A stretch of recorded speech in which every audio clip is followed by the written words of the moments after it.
Meus amigos, mais um grande dia e esse realmente é para comemorar e comemorar muito. Sim, deu a lógica, nós tivemos uma grande vitória no Congresso, tanto Câmara quanto Senado, derrubamos o veto do Lula ao PL da dosimetria, tá? Então o Lula teve mais uma derrota acachapante depois do Bessias ser rejeitado, agora o veto dele ao PL da dosimetria foi derrubado. E assim, os injustiçados do 8 de janeiro terão as suas penas drasticamente reduzidas, tá? A maioria avassaladora vai voltar para o seio de suas famílias, vai voltar para casa, né? Então, a gente sabe que o ideal seria uma anistia ampla, geral e restrita, não porque eles não cometeram um crime. O crime simplesmente não aconteceu, não houve tentativa de golpe, não houve golpe de Estado, né? Principalmente para o presidente Bolsonaro, que nem no Brasil estava. Houve, assim, uma depredação do patrimônio público, arruaça, e as pessoas têm que responder na forma da lei pelos seus crimes, né? Depredação do patrimônio público não dá pena de reclusão. Mas a questão é que é um primeiro passo. E o que antes era uma aspiração nossa, agora é uma certeza. Tudo isso será anulado e muito mais breve do que a gente imaginava. Veja, Davi Alcolumbre, ao que tudo indica, ele acordou. Ele percebeu que ele não tem que negociar com Lula, ele não tem que negociar com o STF, ele tem que negociar com a gente, com a direita. E tudo isso por um motivo bem simples. A direita será a maioria no Senado ano que vem. Alcolumbre vendo isso e querendo manter a sua posição como presidente do Senado, já deu o primeiro passo. E o primeiro passo foi justamente rejeitar a indicação do Messias e agora aprovar a derrubada do veto do Lula ao PL da dosimetria. Duas grandes vitórias, duas sinalizações do Alcolumbre que ele realmente quer fazer um acordo com a direita. E eu vou dizer para vocês o que isso representa. Representa a libertação do povo brasileiro. Vocês vão entender por quê. Começam a surgir aí rumores, boatos, de que houve uma articulação para tudo isso acontecer.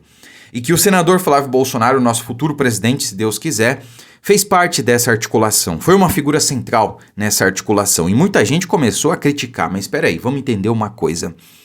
Alcolumbre acordou para a vida e percebeu que, se ele quer continuar no poder, ele vai ter que negociar com a direita. Porque ele sabe que, inevitavelmente, nós vamos ter maioria no Senado. Então é com a direita que ele precisa negociar. E o que está em jogo agora? Primeiro lugar, anistia ampla, geral e restrita. Pode sair ainda esse ano.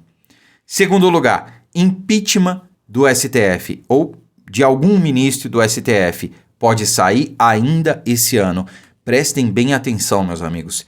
Há 2 meses era improvável a gente afirmar com certeza que Messias seria rejeitado. Eu tenho certeza disso, mas a realidade é essa, ele foi. Era incerto também que o PL da dosimetria ia ser derrubado. Agora é a realidade, foi derrubado, né? O veto do Lula, melhor dizendo. Então, será que é muita loucura nossa imaginar que esse acordo possa realmente ser concretizado? E para ele valer, para esse acordo valer, a direita já está vacinada, o Alcolumbre tem que dar o primeiro passo agora. Impeachment tem que sair esse ano. Anistia tem que sair ainda esse ano. E é por isso que eu acredito que a libertação vai ser antecipada. E sabe qual é a melhor parte de tudo isso, meus amigos? O Alcolumbre já disse que não vai pautar a sabatina do próximo indicado, né? O Lula vai ter que indicar outra pessoa agora para substituir o Barroso, já que o Messias foi rejeitado, né? O Bessias, o garoto de recados do PT.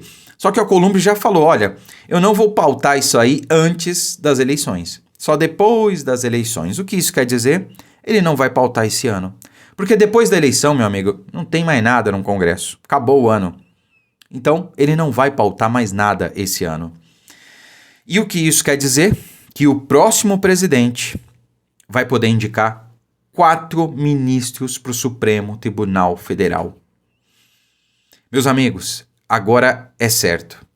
A gente pode ter maioria no STF ainda o ano que vem. Ou pelo menos na próxima legislatura, né? Porque não é em 2027 que os 4 serão indicados, mas teremos aí já de cara a indicação da vaga do Barroso. Se o Alcolumbre cumprir a parte dele, é isso. Então imagine só o cenário. O próximo presidente indica mais 4, já que o Alcolumbre não vai pautar aí a indicação para o Lula esse ano, né? Imagina se o Alcolumbre, ele pauta o impeachment de um ministro do STF. Ainda esse ano, de repente, depois da eleição, né? Não sei. Imagina só. Porque ele vai ter que ter uma garantia ali, né? Opa, o Flávio foi eleito, beleza, vamos pautar impeachment aí. Aí pauta o impeachment de um ministro lá que a gente não precisa nem citar o nome. Já tem 4 garantidos para o próximo presidente. Imagina se pauta o impeachment, já são 5. 5 mais André Mendonça, Cássio Nunes, são 7. Fux, que virou para o nosso lado aí também, são 8. A gente vai ter 8 ministros do STF. Sonhar ainda é de graça, né? E tudo isso é possível. Não é nem sonho. É uma conjectura totalmente pautada na realidade. Bom, a gente tem que trabalhar com as armas que a gente tem. Não temos maioria no Congresso, não temos maioria no Senado, principalmente, mas a gente sabe que tem condição para ter a maioria. E a gente já está antecipando, antes mesmo de fazer essa maioria, acordos que vão beneficiar o Brasil. Não necessariamente a direita, não necessariamente Bolsonaro, Flávio Bolsonaro, não. O Brasil como um todo. Porque a gente não aguenta mais essa censura, perseguição. Todo mundo tá vendo aqui mesmo, ó. O YouTube simplesmente está censurando os canais. Não está mais entregando conteúdo quando se trata de política de direita. E por que isso está acontecendo? Porque a ordem vem lá de cima.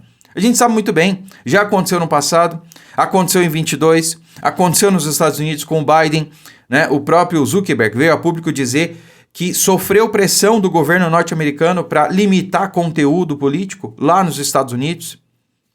Então, isso está acontecendo aqui também. Os tweets feios provam, né, que houve sim tanto interferência, quanto ingerência, quanto tudo de errado relacionado à entrega de conteúdo por redes sociais aqui no Brasil.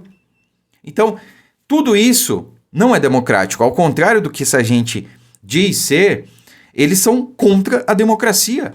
Porque quando você limita o debate público, quando você limita a voz de apenas um espectro político, né, ainda que fosse os dois, estaria errado também, mas isso é censura. Isso é cerceamento do processo democrático. E tudo isso agora tem data para acabar. É um grande dia, meus amigos. É um grande dia. Bom, eu peço que você compartilhe esse vídeo. Olha só, depois de amanhã, sábado, às 14 horas, estaremos em live, tá? Agora todos os sábados ou domingos, tá? A depender aí da escala de trabalho, mas geralmente aos sábados teremos lives às 14 horas para falar dos assuntos mais importantes aí que ocorreram ao longo da semana. Então tenho um encontro marcado aqui com vocês todo sábado ou domingo de vez em quando às 14 horas. Não perca. Curta, comente, compartilhe esse vídeo. Fiquem com Deus e até a próxima.